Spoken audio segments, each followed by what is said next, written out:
మనకి ఎట్లా తయారైపోయిందంటే, ఇప్పుడు పిన్నెల్లి రామకృష్ణారెడ్డి ఈవీఎం ధ్వంసం చేశారు. ఆ వీడియో నిన్న రాత్రి వచ్చింది.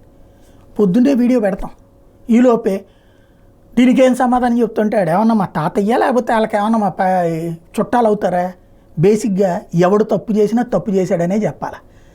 దాడులు చేసినటువంటి చేశాడని కాకుండా ఆయన నెత్తిని పెట్టుకుని ఊరేగడానికి మనం ఏమన్నా రాజకీయ పార్టీల కార్యకర్తలం మనలాగా. ఎవడికి ఆడికే ఏందో. ఇప్పుడు నేను చేసేది నా యూట్యూబ్, దీంట్లో నాకున్న మ్యాన్ పవర్తో నేను ఈ పూట మధ్యాహ్నమా సాయంత్రమా ఇట్లాగే చేయాలా. ఈ లోపుగానే అదెందుకు పెట్టలేదంటే వెంటనే పెట్టేసేయడానికి ఇది ఏమైనా బ్రేకింగ్ న్యూస్లు పెట్టుకునేటువంటి ఛానల్ కాదు కదా. నెంబర్ 1. రెండవది, రాష్ట్రాన్ని నాశనం చేయొద్దని నేను మొదటి నుంచి చెప్తున్నా. గంజాయి ఖచ్చితంగా ఆంధ్రప్రదేశ్లో ఇప్పటి నుంచి కాదు ఎప్పటి నుంచినో ఉంది. ఎందుకుంది అంటే గిరిజన ప్రాంతాల్లో మనం ఉపాధి అవకాశాలు కల్పించలేదు. వాళ్ళకి కల్పించింది పరిమితం. 30 రూపాయలు 50 రూపాయలు సంపాదించుకునేటటువంటి ఏర్పాట్లు చేసాం. అది చాలదు. రోజులు పెరిగేటప్పటికి పిల్లలు పెరిగాక యువతరం పెరిగాక ఇప్పుడు అక్కడికి కూడా టెక్నాలజీ వచ్చాక వాళ్ళకి డబ్బులు వేలకు వేలు కావాల్సి వస్తుంది. ఆ సంపాదన లేదు. దాంతో గంజాయి అమ్మేటటువంటి వాళ్ళు, గంజాయి పండించేటటువంటి వాళ్ళకి అదొక బేస్ అయిపోయింది. విశాఖ, శ్రీకాకుళం, విజయనగరం జిల్లాల్లో ఉన్నటువంటి మన్యంలో విపరీతంగా గంజాయి సాగవుతోంది. ఇదొక మాఫియాగా రూపాంతరం చెందింది. గిరిజన పిల్లల్నే అక్కడ దాంట్లో పార్ట్గా చేశారు. గిరిజనులే ఇప్పుడు అది అమ్ముతున్నారు తీసుకెళ్ళి. ఇవాళ దాన్ని కంట్రోల్ చేయాలంటే రాజకీయ పార్టీలకి చిత్తశుద్ధి ఉండాలి. అంతే తప్పించి రాజశేఖర రెడ్డి జగన్మోహన్ రెడ్డి చేయించాడని చెప్పి తెలుగుదేశం చంద్రబాబు నాయుడు చేయించాడని వీళ్ళు చెప్పి, లేదా ఎవడన్నా దొరికినోడు టీడీపీ వాడనో వైసీపీ వాడు అని చెప్పడం వల్ల ఎలాంటి ప్రయోజనం లేదు.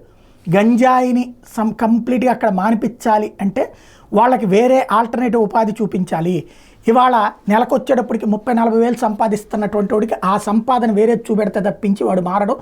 ఒకవేళ మనం మారుస్తామని అరెస్టులు చేసి కేసులు పెట్టినటువంటి సందర్భంలో 10 రోజుల పాటు ఉంటాడు, మళ్ళీ సేమ్ వ్యవహారమే నడుస్తుంది. అది పరిష్కారం ఆలోచించాలి తప్పించి ఆంధ్ర మీద విషం చిమ్ముకుంటే ప్రయోజనం లేదు.